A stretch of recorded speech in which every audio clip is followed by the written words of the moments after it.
Okay, welcome back. In this video, we will cover Chapter 8 in our anatomy series, the integumentary system, the protective cover.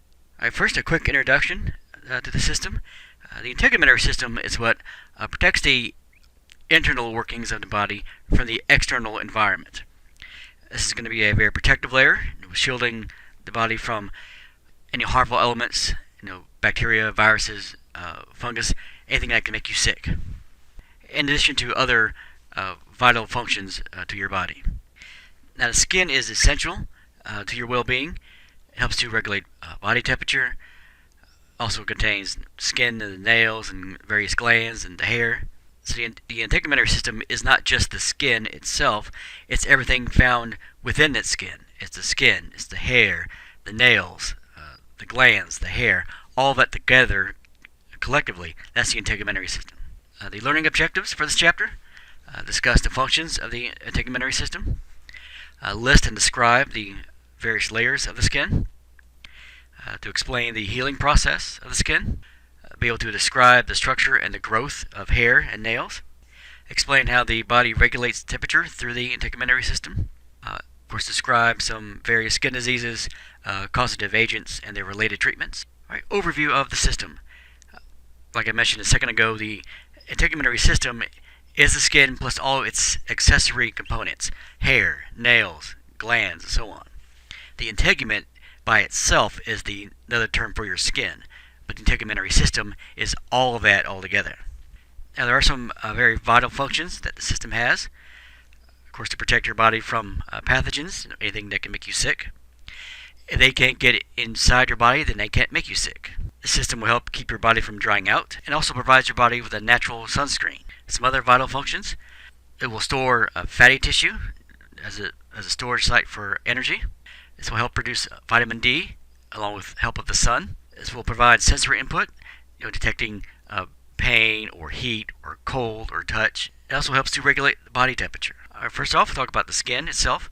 This is the largest organ that we have. It will weigh approximately 20 pounds and it will cover about 20 square feet on a typical adult. If you were to cut a cross-section of your skin, you'll find three distinct layers. You have the epidermis, which is the uppermost, the most superficial, the dermis, and then the most internal layer, the hypodermis, or the subcutaneous fascia. Here's an illustration with all those layers indicated. Of course, you see the hair growing out of the skin here. The most superficial layer, the epidermis here. Just below that, the dermis, where you find the blood vessels and the hair roots and so on. And then just below that, the hypodermis. Remember, hypo means below, so below the dermis, or epidermis, above the dermis. Alright, we'll start with the epidermis first. This is the layer of skin that we are able to see on the outside. And it's made up of multiple layers of stratified squamous epithelial tissue.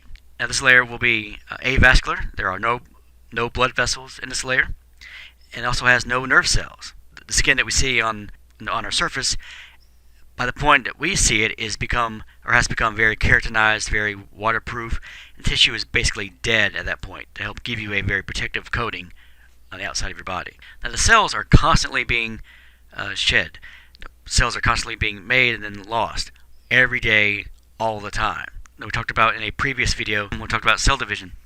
Some cells divide hardly ever, such as liver cells. They may divide once a year, but the cells within your skin divide constantly all the time because they have to be replaced all the time. So the cells that are on your surface of your skin are fully replaced every 2 to 4 weeks. The outermost layer of the epidermis is dead cells. This layer is called a stratum corneum. These cells will be very flat, very scaly, and filled with keratin or keratinized. And the body will slough off about 500 million cells every single day, or about 1.5 pounds of dead skin each year, allowing for faster recovery time in case of injuries. And of course, those are just approximations. Depending on what you're doing, you could be losing more or less skin. But on average, roughly 500 million cells every day are lost. In this layer, you'll find melanocytes. These are very specialized cells that produce skin pigment melanin. And this melanin is what gives you your skin tone, whether it be very light skin or very dark skin. And we all have the same number of melanocytes. No matter what our background is, no matter what our ethnicity is, we all have the same number of melanocytes, approximately. What will vary is how active they are. Sometimes some people they will produce more melanin, other people they'll produce less. Now the variations in skin color are a result of a different amount of melanin that's produced and how it's distributed throughout the body. Let's see, keratin, this is what will give a yellowish hue to the skin. It's a pigment found in the skin.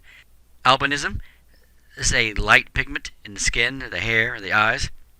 For people who suffer from albinoism, they will be very, very light in skin color, be very, very fair-skinned, and the colors of their eyes will be red, for example, because of the lack of pigment. All right, next we'll talk about a pathology connection with skin color and disease. Now, just by looking at someone's skin color, you can tell or get some diagnostic feedback on if they are sick or not. A good example of that would be jaundice. When someone is jaundiced, their skin appears to be yellowish in tint. Same thing with the white part of their eyes, or their mucous membranes, will appear to be yellowish.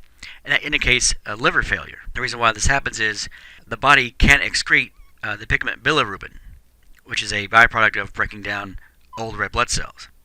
So this buildup of bilirubin gives the skin a yellowish hue to it. So this can be seen in whites of the eyes and also in the skin. But just by looking at someone in their skin coloring, you can get an indication on whether or not they are sick. A bronze color could indicate adrenal gland disease. What happens here is the adrenals, if they're malfunctioning, will produce excessive amounts of melanin. Another way the color of skin could indicate a disease. Bruised skin could indicate skin or blood or circulatory problems, or even possible physical abuse. Excessive bruising is not normal. We all get bruises from time to time, but bruising easily is an indicator that something else is going on. All right, now move on to the dermis. This is the layer below or just inferior to the epidermis. In this layer you'll find the capillaries, you'll find fibers with collagen and fibers with elastin. You also find involuntary muscles here. And you also will find the nerve endings.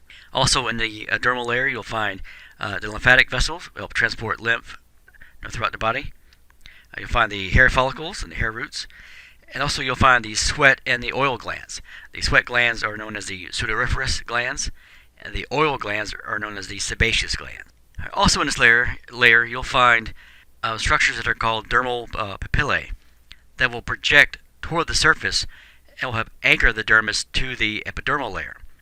And these are what your fingerprints really are. They are ridges, they are projections of the dermis. And also with the nerve fibers, this is what will allow you to sense what's going on in your environment. Are you receiving pressure through touch? Is it light pressure? Is it deep pressure? Is it hot? Is it cold? Those nerve fibers are found in the dermal layer.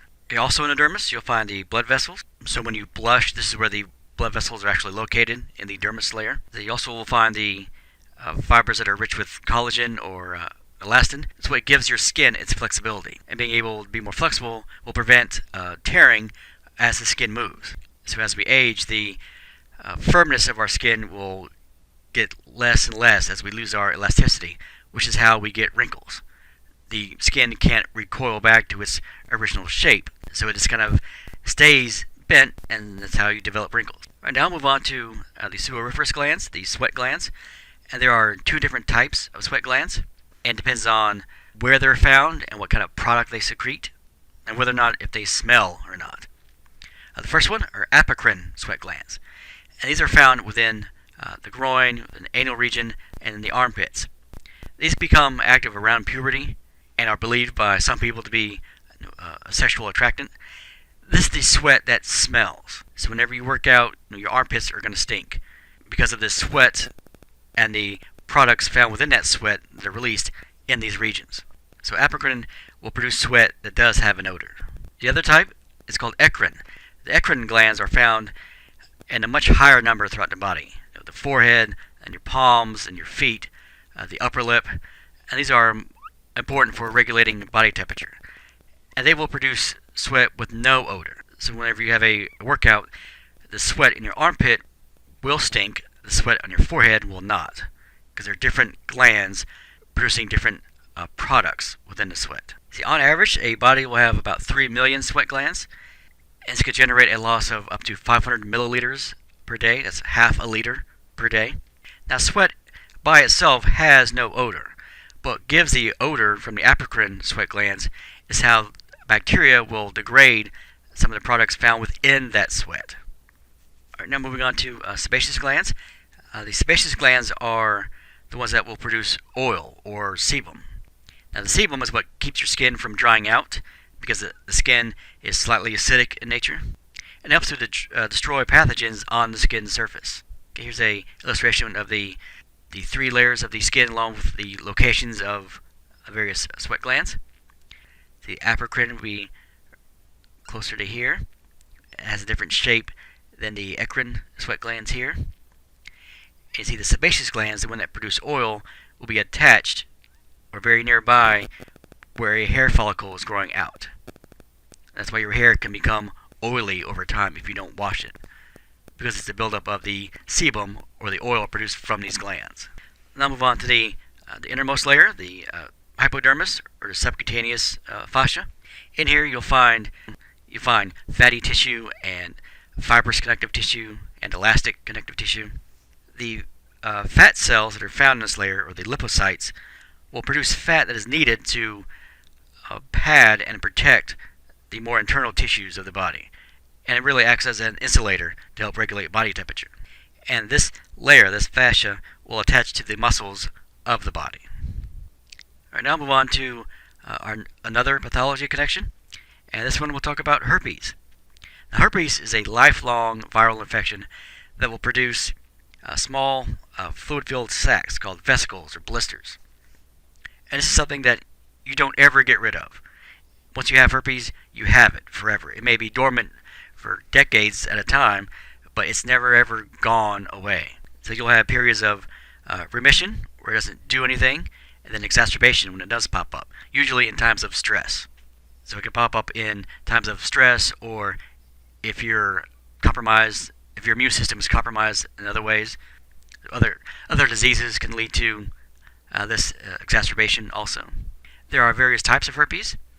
The first one we'll talk about, herpes varicella, more commonly called chickenpox. This is spread by airborne particles or direct contact. You're dealing with someone who actually has chickenpox, so you'll be exposed to that pathogen. You'll find the vesicles found on the face and on the trunk and on the arms, usually, the extremities. And these vesicles are always associated with very intense itching. Another type, herpes zoster, also known as shingles. This is the adult version of chickenpox. So if you've had chickenpox as a child, you're already exposed and already have that virus dormant lying inside you. So if you are exposed to chickenpox again as an adult, it will most likely develop into shingles. Shingles is identified with blisters or a rash, and the blisters or the rashes that are associated with shingles are found on the trunk and go toward the midline. They basically follow the path of a sensory neuron, or from the peripheral part of the body going toward the midline. Now these lesions can be extremely painful, producing very sharp, very stabbing pains that may last from a week and a half to several weeks. And this is a result of stress, disease, trauma, aging is also another factor for developing shingles. Herpes Simplex 1. This causes cold sores or fever blisters right around the nose or around the mouth. These will commonly develop after you're getting over a cold or a fever. Herpes Simplex 2. This is what will cause genital herpes. This is spread by direct sexual contact. In its active stage, it's very highly contagious and even can be spread during remission. Of course, it's mostly spread by sexual contact, but it's not limited to just sexual transmission. So any kind of direct contact with the regions can spread genital herpes. All right, here's some images. That's the first one. Shingles, blisters that can be incredibly painful. Cold sores around the mouth. All right, now we'll talk about another pathology connection, warts or varicella, caused by the papillomavirus. Common warts, these are what are found on children's hands, children's fingers, spread by scratching or direct contact with these warts, and usually will disappear often on their own. Another type of warts, you have plantar warts. Plantar is a reference to the sole or the bottom of the foot. So they're found on the bottom of the foot. These tend to grow inward inside the foot, and you'll see a very smooth surface. But as you walk, you're putting more and more pressure on these warts, so it can be very painful. And some common treatments to get rid of these, either having surgery to remove them, or actually freezing them off. All right, here's an example of a plantar wart on this person's big toe, right about here. Some common warts on the finger here. The genital warts, these would be mainly sexually transmitted, very highly contagious. Even when you are in remission, you are still able to spread these pathogens. There's a very strong connection between genital warts and the prominence of cervical cancer. And this leads to the controversy of should we require teenage girls to be vaccinated with the papillomavirus to prevent cervical cancer. Some people are for it, some people are against it. Tinea. Tinea, this is a generic term for any kind of fungal skin infections. This will usually occur in warm, moist regions of the body. And some common signs: cracking, itching, weeping of the skin. A very common type of fungal infection, athlete's foot, or tinea pedis. Pedis is a reference to the foot. So spread by direct contact with a contaminated surface, such as a shower in a locker room. These will usually develop in between the spaces of the toes. So that's why for many people, whether you be an athlete or just someone who goes to a gym, if you work out and then want to take a shower there, you want to wear shower shoes or something where your feet are not in direct contact with the shower floor. Because it's used by so many people, you don't know who's been there and what they may have on their feet. So you're better off wearing a type of sandal or a shower shoe. This is another example of this type of fungal skin infection, tinea cruris, which is another term for jock itch. This will infect the groin or the scrotum of the male. This will be aggravated by more and more perspiration, increased physical activity, and then underwear or shorts that are too tight, because this will cause more heat, more moisture to build up, which will cause the fungus to grow. Tinea corporis, or ringworm, is a fungal infection on the smooth skin of the arms or on the body or on the legs. What gives this away is a red ring-shaped structure with a very pale center in the middle. And even though it's called ringworm, there's no worm involved at all. That's just the name. Another kind, tinea inguinal, is a fungal infection just under the fingernails or the toenails. If left untreated, the nail can become overgrown and become thickened and become white or brittle in appearance. Here's some images. First, athlete's foot. You can see it up here, some in between toes, and on here on the bottom. Tinea inguinal, the fingernail fungus or toenail fungus here. Ringworm, the circles with the pale center. Alright, those were all fungal infections. Now we'll move on to bacterial infections. Cellulitis is an inflammatory condition of the skin and of the subcutaneous tissue in general. This can produce red, swollen, very painful areas, and often caused by the bacterium Staphylococcus. The source of these infections will usually be a bed sore or an ulcer or a wound that's been untreated. And if left untreated for too long, this can lead to a very life-threatening situation, such as endocarditis or septicemia. All right, Lyme disease is a bacterial infection that's spread by a deer tick bite. Some common signs of Lyme disease: general malaise, a flu-like symptom, or joint inflammation. You also will have fever or chills, and a rash that looks like a red circle with a lighter center resembling a bullseye or a target logo. This will appear a few days after, or even a few weeks after the initial tick bite. If left untreated, this can lead to neurological conditions, cardiovascular complications, even arthritis. And the way you diagnose Lyme disease is by doing a blood test to confirm the actual infection. And here's how this would present itself. A bullseye appearance in the larger red ring here with a bullseye here in the middle as a dead giveaway that there's a Lyme disease infection going on. And here's the actual tick that would cause Lyme disease, or that would spread Lyme disease. Alright, now we'll move on to how skin heals. Now, many common, ordinary, everyday items can damage your skin. Now, if skin is punctured and wound damages blood vessels, obviously the wound will fill with blood. Now, within the blood, there are multiple factors that will cause clotting. The top part of the clot exposed to the air is what hardens and what forms the scab that we see, your natural bandage. And this scab will form a barrier that will prevent other pathogens from entering this open wound. Alright, after this step, you have an inflammatory response occurs. This will cause a series of white blood cells to migrate to the area that has been damaged to destroy any pathogens that are still there or that may have entered through the wound. At the same time this is going on, you have a different kind of cell called a fibroblast will arrive at this injured site and will start to pull the edges of the wound together so the skin can grow back together. And then the basal layer of the epidermis will begin to hyperproduce new cells in order to speed up the recovery process.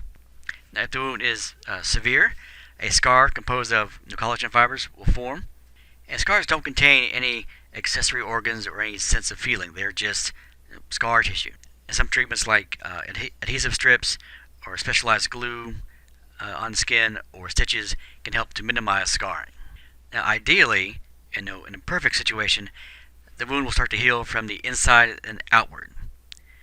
So aids in preventing pathogens from becoming trapped between the healed surface and also the deeper layers of the skin.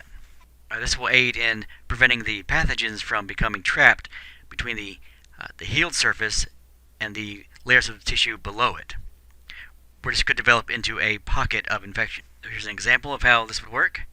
There you have the injury here. The part has been kind of ripped out. You have a blood clot that forms here. You have fibroblasts that will migrate to the area and will help to overproduce cells that will help join that end to that end, forming this bridge. You also have large numbers of white blood cells migrating to this area to eliminate any other pathogens that may still be there. Alright, now move on to a pathology connection, and we'll talk about burns. Now, burns can be caused by radiation, or electricity, or heat, or chemicals. And there are two factors that are used to assess how severe the damage is. The depth of the burn and the size of the area that is damaged. Now, the depth of the burn is reference to what layer or layers of the skin is affected by the burn, either first, second, third, or even fourth degree in burns. First degree burns, these are called partial thickness burns, only damage the epidermis. So first degrees only affect one layer. That's a good way to make the connection. Symptoms: redness, pain, but no blistering. That's a key factor, no blistering. The pain will usually go away in 2 or 3 days. No scarring. And complete healing will take about a week or so. Most sunburns fall under this category. If you were to grab something hot off a stove, and without realizing that it's hot, when you pull your hand away, you may have a slight burn on your hand. That technically is a first degree burn. The key factor here is no blisters. A second degree burn will involve all of the epidermis and part of the dermis. So you're now involving 2 layers. So second degree and 2 layers of the skin. Common symptoms: pain, redness, and blistering. So blistering is a good indicator of second degree burn or worse. Now, the extent of the blisters will depend on how deep the burn actually went. And these blisters will continue to get larger after the initial exposure to the burn, as they fill with more and more fluid. Now, the blisters will heal in about a week and a half to about 2 weeks if there are no complications. Now, the deeper that these burns go into the dermis, this could affect the healing time, so it could be, instead of up to 2 weeks, could be up to 14 weeks to heal. And scarring is fairly common for second degree burns. Third degree burns, these are called full thickness burns. They will in fact impact all of the epidermis, all of the dermis, and all of the hypodermis. All 3 layers of the skin are affected. The surface of the skin will have a very leathery feel. It will vary in color. Instead of being red because of a burn, it will be tan or brown or black or white, it's depending on the severity of the burn. Often the patient will feel no pain, even though this is a very severe injury, because the nerve receptors have been destroyed by the severity of the burn. So you can't feel something if the receptor is damaged. The other factors that are, or other components that are destroyed in something this serious, the sweat glands are destroyed and the sebaceous glands are destroyed. Hair follicles, blood vessels, everything that's found within the 3 layers of the skin is now completely destroyed and non-functional. So you will need skin grafting to be in order to heal, and this can be very life-threatening, depending on how widespread the 3rd-degree burn is. Now, 4th-degree burns will go all the way down to the bone of the patient. So all 3 layers of the skin plus down to the bone. These will destroy muscles and tendons. Just like with 3rd degree, you'll feel no pain because the pain receptors are destroyed during this injury. And these kind of burns on your arms or legs may require an amputation at that area and below it, because there's no way that the skin can heal enough to be productive. The only way to really start the healing process is to eliminate the damaged area. The way the percentage of a burn is calculated is something called the rule of 9s. The body is divided into various regions, and each region is given a percentage based on the surface area value. So for example, the head and neck represents 9%, each upper limb is 9%, each lower limb is 18%. So that's a factor of 9. The front of your trunk is 18%, the back of the trunk and the buttocks is another 18%, and the only one that's not a factor of 9 is the perineum, the anus and the urogenital region. That's only 1%. So that's how you're quickly able to calculate if someone was burned 35% of the body, 45% of the body, 20% of their body, all based on this rule of 9s. Alright, here's an illustration. We'll start here on the bottom with the degrees of burns. The first one, a 1st degree burn, a superficial or a partial thickness, only the epidermis gets damaged. For 2nd degree, all of the epidermis and some of the dermis. You get a more widespread area affected and you'll see blistering appear. 3rd degree, you actually will get charring because you're impacting all 3 layers of the skin, epidermis, dermis, hypodermis. And often it will feel no pain because the nerve receptors are destroyed at this point. And 4th degree, even though it's not listed on here, will go all the way down to the bone. An image up here, the rule of 9s. So the head and neck, 9%, front of the trunk, 9%, back, 9%, abdomen, front and back, 9 each, arms, 4.5 each, and of course the urogenital area, the groin, 1%. Alright, here are some images of various degrees of burns. 1st degree burn, this looks like a typical sunburn based on how it's laid out here. Over here, a 3rd degree burn, you can actually see the charring, the black parts here. And the clinical concerns for patients with burns relate to how the skin functions, especially with a bacterial infection or with the fluid loss and the heat loss. Now, patients with a 3rd degree burn must receive very prompt medical treatment. Now, severe burns will require healing at an intensity that your body just can't do on its own. You have to be put in a special location to help speed that process along. And the damaged skin must be removed as quickly as possible to allow for skin grafting to be completed. Now, when it comes to skin grafting, it can come from multiple sources. The first one, autografting, is using the patient's own skin. That's where the auto part comes in, so automatically it's coming from the same person, just from a different location on their body. Or the source can be from a different person, hetero grafting. Now, the process of grafting actually requires multiple surgeries because large areas that have been damaged can't be done all at once. You have to do it bit by bit by bit. And it's common for some skin grafts to not be effective and not take to the patient. There are some other options, such as including growing sheets of skin in the lab from the patient's own cells and then applying it to the affected area later on. All right, now move on to another accessory structure of the skin, the nails. Now, these are specialized epithelial cells that originate from nail root that give rise to the nails themselves. As the cells grow out and over the nail bed, they become filled with keratin, or become keratinized, forming something that looks like a horn on a bull. The cuticle is a fold of tissue that covers the nail root itself, and the portion of the nail that we see, the fingertips and on our tips of our toes, is the nail body. And these nails will typically grow about 1 millimeter each week. Now the pink color of the nail comes from the vascularization of the tissue just underneath the nails.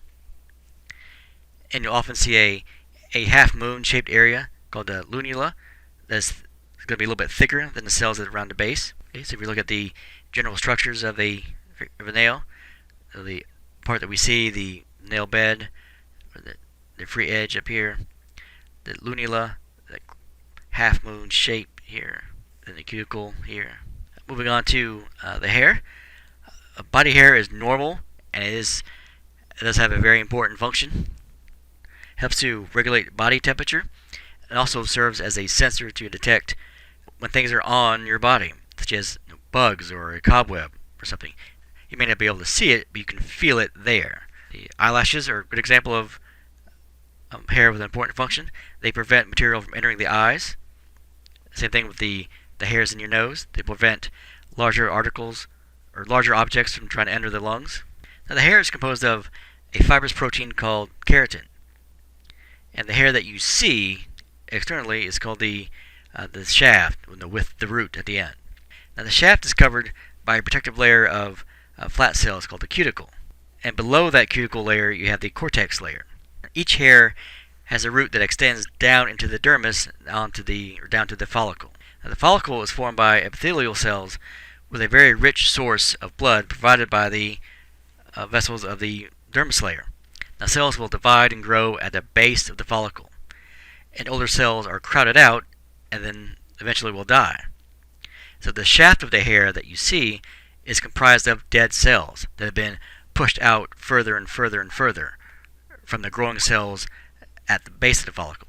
Now a common misconception is if you shave, that causes the hair to grow back faster, and that's not the case.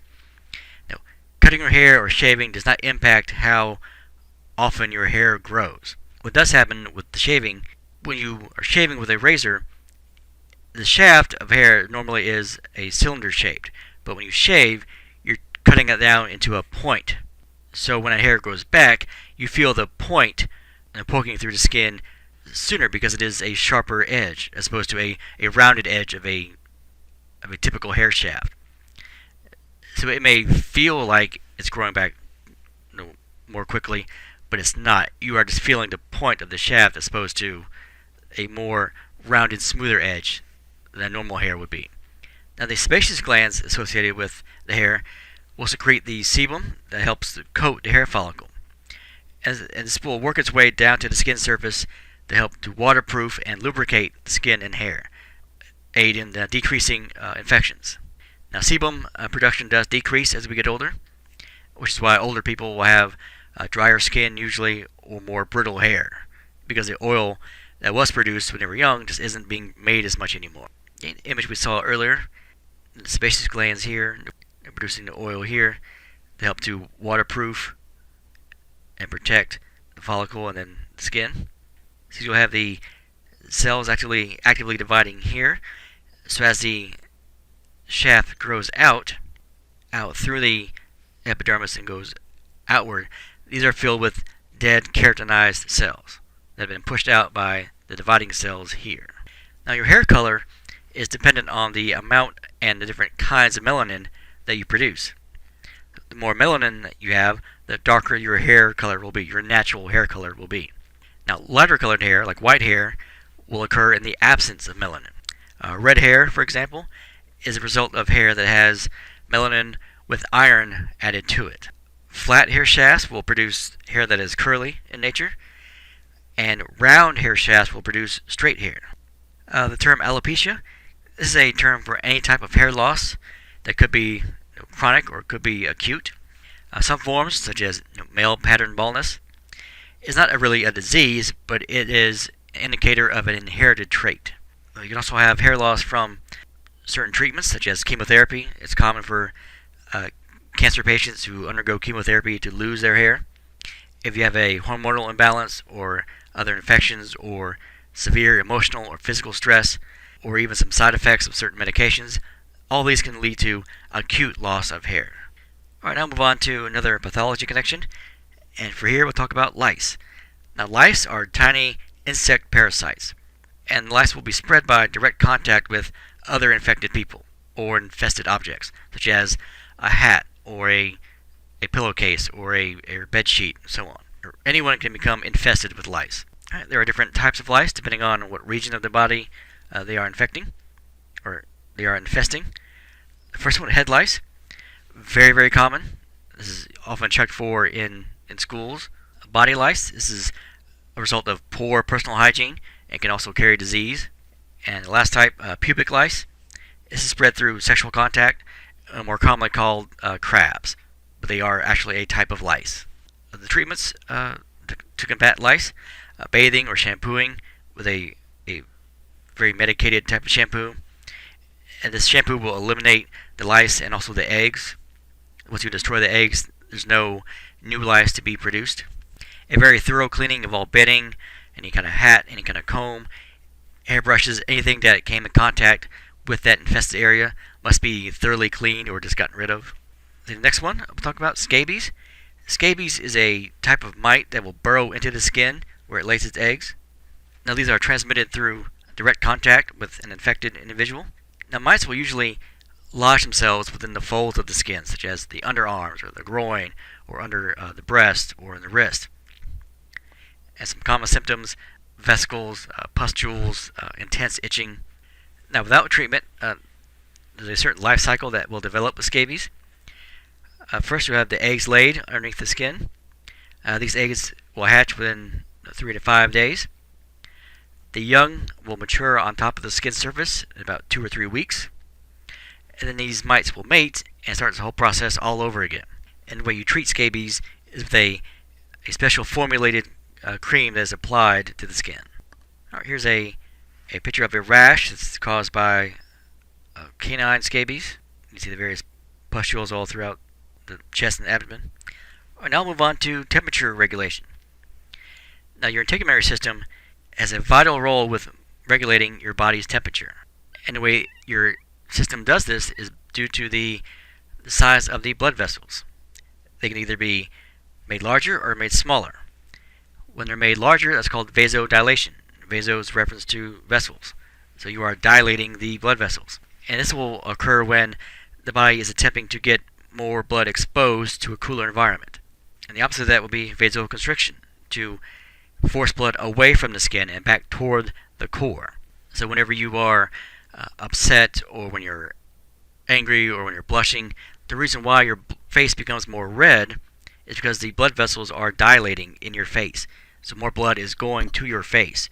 That's why you feel hot also. But when there's vasoconstriction, that blood is shunted away from the skin to be directed toward more important vital organs. So the other ways that your integumentary system helps to regulate temperature, your sweat glands will secrete water and nitrogenous waste to help cool you down. So as long as you stay hydrated and are able to produce sweat, your natural thirst indicator will indicate how well hydrated you are. And the risk of dehydration can be serious. So whenever you feel thirsty, you are already dehydrated at that point. The temperature regulation is also aided by the hairs on top of the skin. Various muscles within the skin, called erector pili, are attached to the hairs. Whenever you get a cold chill, when you get goosebumps, when the hair stands up, they're being pulled up by these erector pili muscles, and they're doing that to reach up to higher temperatures or to warmer air. Alright, here's a good side-by-side comparison, depending on if you're in cold weather or in warm weather. So if you're in cold weather, like this person is skiing, the blood vessels will constrict. So this will decrease the radiant heat that your body will be losing. So the sweat glands will become less active, and the muscles will shiver, because shivering muscles help to generate heat to help keep you warm. So when you're in a situation like this, blood is much more needed at your heart and lungs and liver and internal organs, not your fingertips or not your toes. So you'll have vasoconstriction here to direct blood more toward the trunk. The opposite of that, at increased temperature, the blood vessels will dilate, causing more heat to be lost. Sweat glands will become much more active, because when you get hot, you need to cool yourself down. So the way your body does that is through sweat. Alright, now we'll move on to another pathology connection. We'll talk about various types of skin lesions. These are pathologically altered pieces of tissue. And there are many kinds. It depends on what their overall size is, what their overall shape is, and whether or not they are solid or not. The first one, macule, is a discolored spot on the skin. Basically, another term for a freckle is a macule. A wheal is a localized elevation of skin, often goes along with itching. A papule is a solid, elevated area of skin, such as a pimple. A nodule is a larger papule, so acne vulgaris, so a large pimple.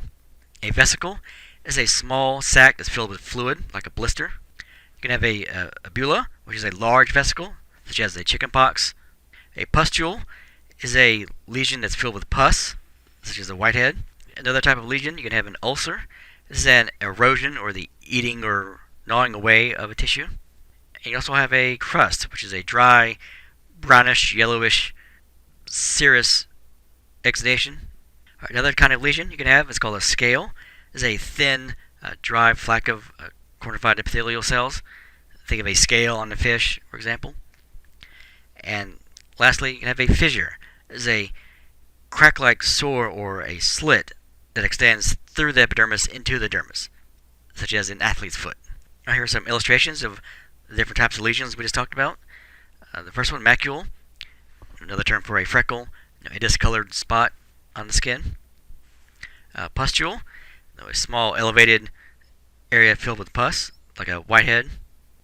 Wheal, localized elevation, often accompanied with itching.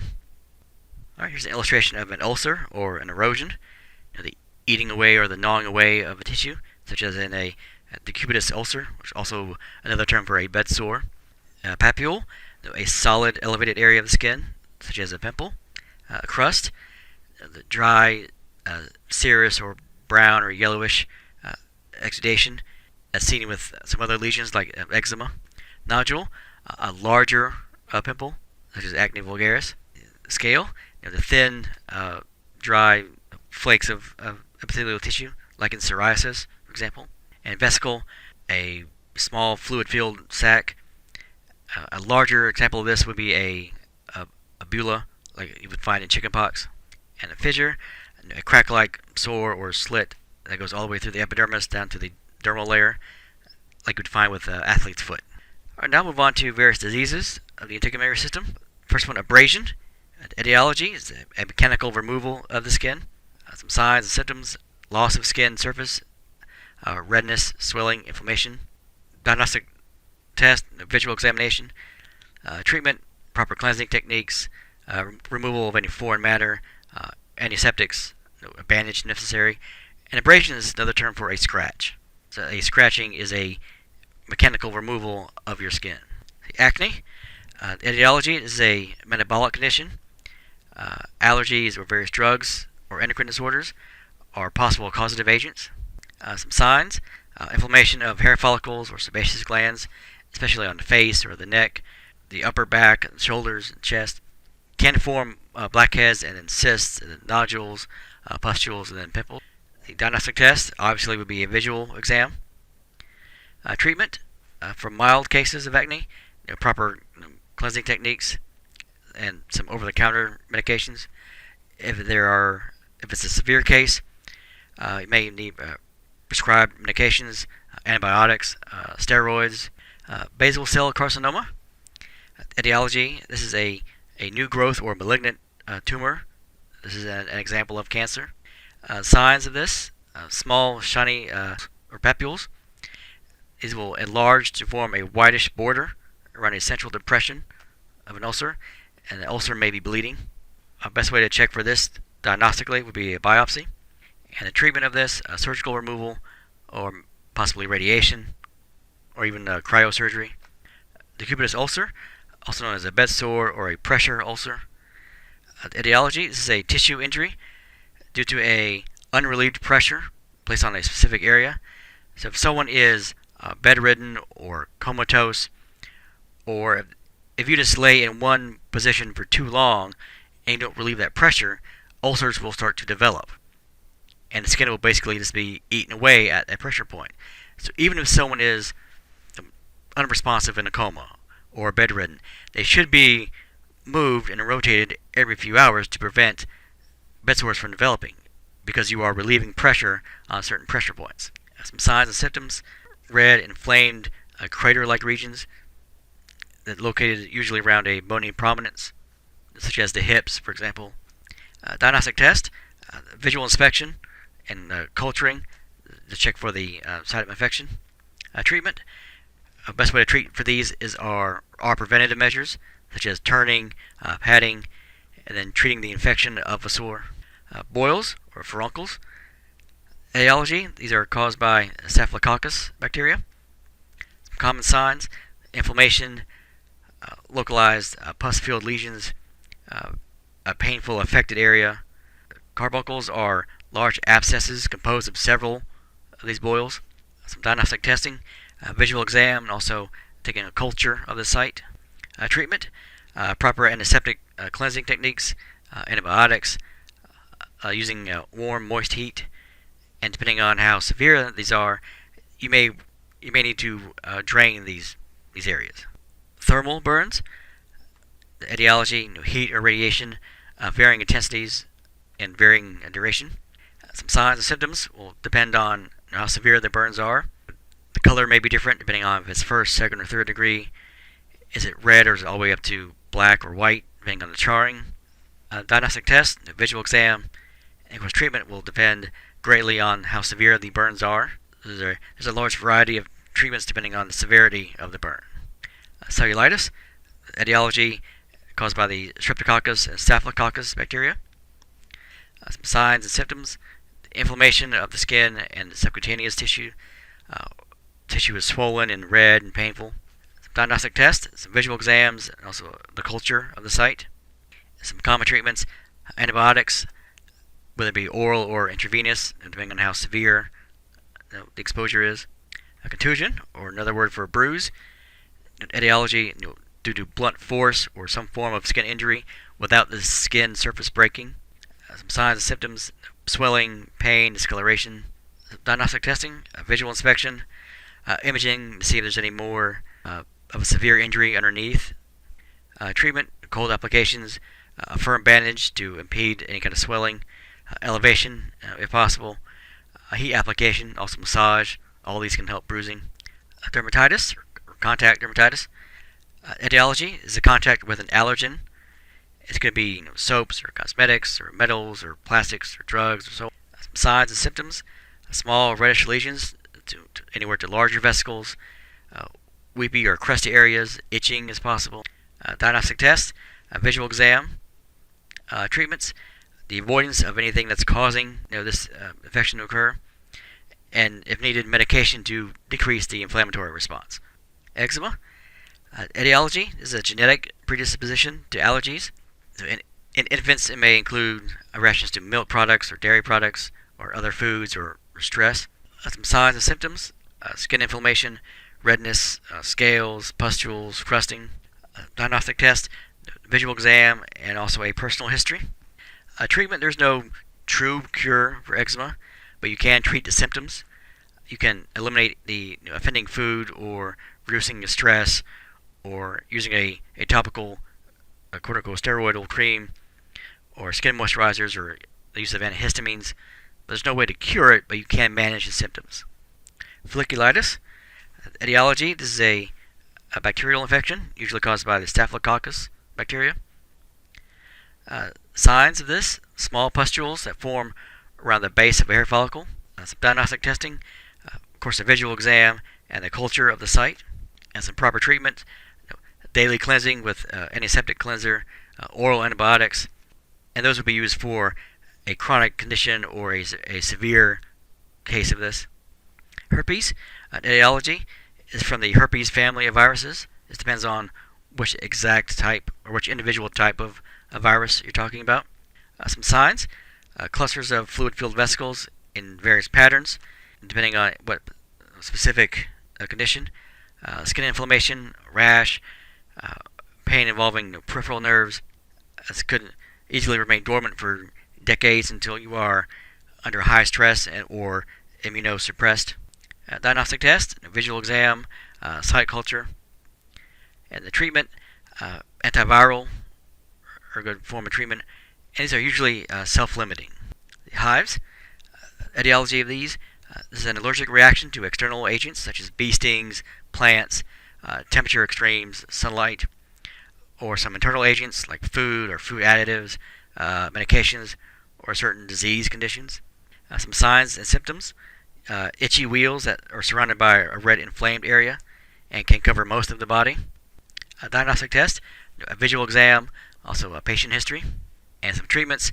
Obviously, avoid the source of the allergen, and also taking antihistamines to help lower the inflammation response.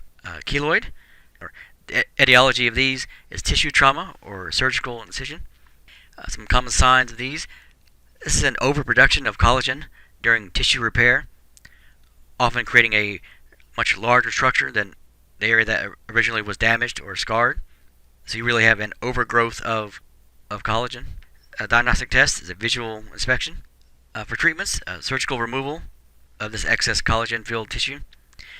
But this will always lead to the greater potential of the keloid to grow back. Example of a keloid here. Another example of one keloid here. Lyme disease, etiology, a tick bite containing a very specific spirochetal form of bacterium. Signs and symptoms, a bullseye, appearance of a macule or a papule at the site of the tick bite. Flu-like symptoms, a stiff neck or swollen lymph nodes, aching joints, fever, headache, very persistent sore throat, a dry cough, possible neurologic conditions if left untreated. Some diagnostic test, a visual exam, patient history, also blood tests, and some treatments for this disease, vaccines, antibiotics. You treat the secondary conditions that arise from the initial exposure, and the repeat infection is a possibility.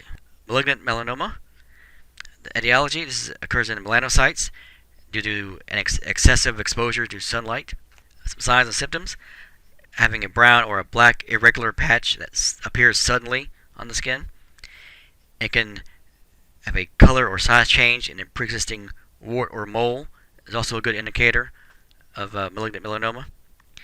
And this can metastasize to other areas pretty quickly. The key diagnostic test for this is a biopsy, and then for proper treatment, the surgical removal of not only the melanoma but the surrounding tissue, and also chemotherapy. So the next one, lice or pediculosis. Etiology, obviously lice infestation. Signs and symptoms, lice and its egg deposits are also called nits. Best way to diagnose this is a visual inspection and a proper treatment, proper cleansing techniques with a medicated shampoo or medicated soaps, either the removal of or the proper cleaning of anything that came in contact with the lice, such as hats or bedding or towels or combs or hairbrushes. So it needs to be either very thoroughly cleaned or just thrown away. Psoriasis, etiology, this is a possible genetic basis with attacks that are triggered by emotional stress or illness or skin damage or sunlight. Some common signs, red colored skin with a silvery patches around it. This is a rapid replacement of the epidermis layer of cells. Dry, cracking skin with some crusting on the edges. This can be painful. You can have periods where this will go into remission and be exacerbated later on. And there may be a arthritic component to this condition also. Some diagnostic test, a visual exam, and also a patient history. Some treatments, skin applications to deal with some of the symptoms. Certain medications can work. Steroids and also ultraviolet light. Scabies, etiology here would be mites. The signs and symptoms, an elevated grayish to white lines or burrows, vesicle and pustule formation due to the bite or the feces or the eggs of the offending mite, and an intense itching.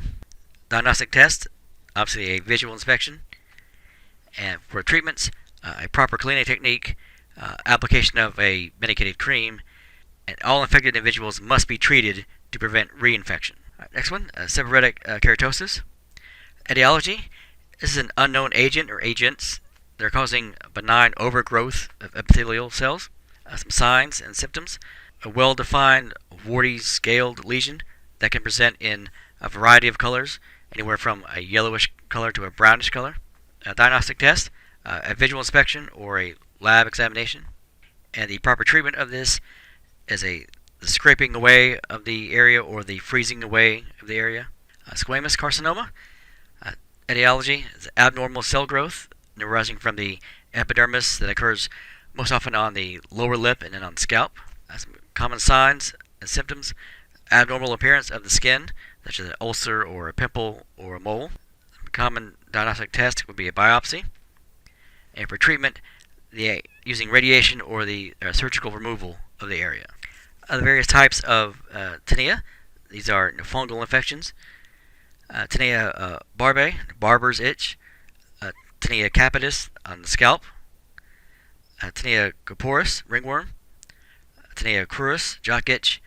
Tinea pedis, athlete's foot. And tinea inguinum under the nails, such as fingernails and toenails.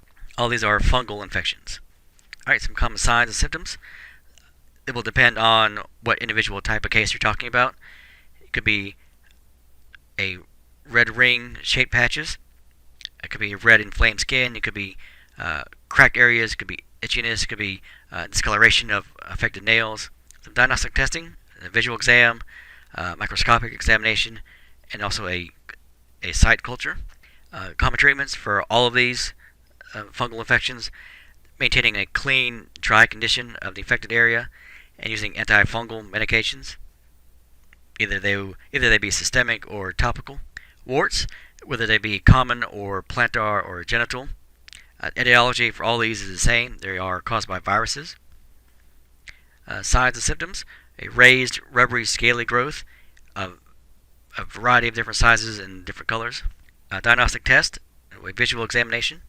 And for the treatment, either a chemical removal or the physical removal of these lesions. Here's an example of hives. Here's an example of malignant melanoma. Here's an example of acne. Here's an example of poison ivy, which is an example of dermatitis. Here's an example of herpes simplex. An example of a second-degree burn on this patient's feet and legs. You can see the fairly large blisters here, here, even on the bottom of the feet. The blistering is a good indicator that it's second degree, at least. Right, now move on to our pharmacology corner. Talk about the transdermal patches. These are placed on the skin in the morning and left in place for 24 hours or more. And these will allow for medications to be slowly absorbed over an extended amount of time. Probably the most well-known example of a transdermal patch is for breaking the addiction to smoking, so using for nicotine. So your body is slowly exposed to another source of nicotine, so you don't feel the urge to smoke a cigarette. Nitroglycerin patches are for heart conditions, and also birth control. Some topical creams. These are used for skin irritations. The mild creams are used to stop itching, and the more powerful creams contain corticosteroids, which will provide anti-inflammatory relief, but without the systemic effects that are often go along with steroids in general. Antifungal topical creams, these are used to help to treat diseases such as ringworm or athlete's foot. Medicated shampoos, these are useful in treating dandruff and lice. Other examples of topical creams, antivirals, these are used to treat herpes and other viral skin conditions. Antibiotics, used to treat bacterial infections. Also prophylactic treatments of cuts to prevent any kind of opportunistic infections. Alright, that brings us to the end of chapter number 8 on the integumentary system. We will continue our anatomy course with our next video on chapter number 9.